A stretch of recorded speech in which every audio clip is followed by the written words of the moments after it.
Hi guys, welcome to How to Maximize. In this video, I will show you how to fix Roblox random crashing and freezing issues.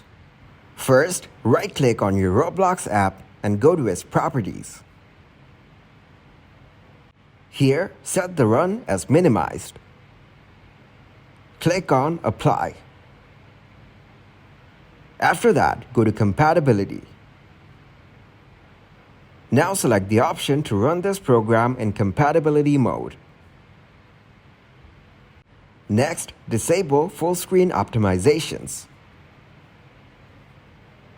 Then run this program as an administrator.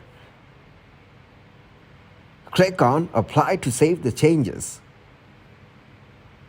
Also, select the option Run Compatibility Troubleshooter. Once it is done, try recommended settings. Here, click on the Test the program.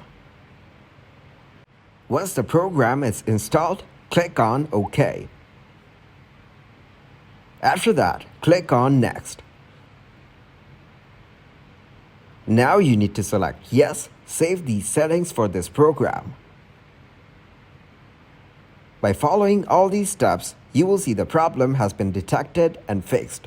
Thanks for watching, and please leave a like, subscribe, and share.